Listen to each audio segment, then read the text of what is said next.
Well, everybody, we have a musical perform. How do they normally say it? A musical guest. Yes. We have a musical guest, and it is one of my favorite bands of all time, the SkyDiggers. Yay! Yes. This is exciting.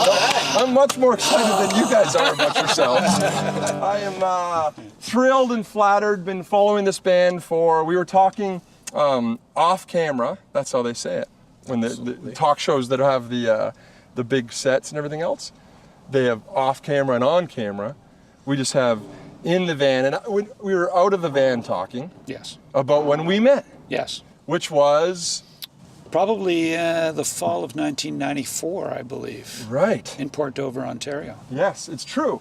You guys were recording your third album, second album. Fourth. Well, I was about to get to it. Fourth album. The one thing you'll find about me as a host is I like to come underprepared, so that it seems more like I'm learning with the audience about the band. It might seem like I don't know, who you are or why you're here in the van, but it's just my style. Seems to make sense? Makes sense. All right, okay. And when I met you guys, the SkyDiggers, yes, that was a long time ago in Port Dover. Yes. And there's just the two of you that I met, right? Did you meet Ronnie as well? Yeah. Yeah, you would have met Ronnie, of course. I would think. Yeah, absolutely. Yeah. He's not here. No, he's not. He's home convalescing. Oh, what does that mean? He's just he's having a sabbatical. Convalescing. Did you know what that meant? Maybe. Who is the smartest? Is there a smart guy in the band? Yeah, it's all the guys with glasses. I was going to say. Well,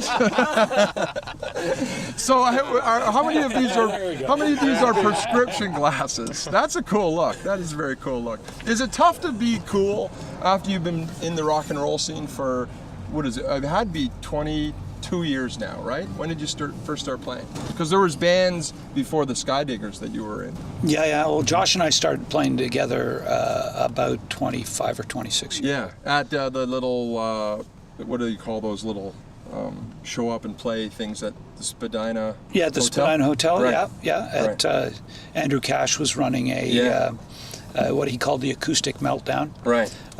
So that was and things that's when that whole sound, or that back in the late 80s, I guess, mid to late 80s. Yeah, because that's when I discovered the band. Yeah. I don't know if I discovered them in you guys in Thunder Bay, because I went to school there. Right, at Lakehead? Yeah. Yeah. It might have been there, and then that's why I became a big fan. And when you came to Port Dover. Well, I remember it was strange for us running into somebody in Port Dover who actually knew who we were. Really? Or cared.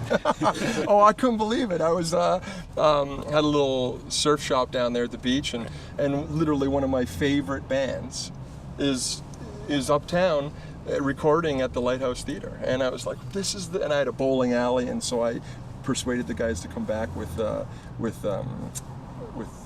bowling, I guess. That's what did it, didn't it? It didn't have anything else. It was just like, hey man, I can hook you guys up, and with free bowling lanes. Come on back, we can have yeah.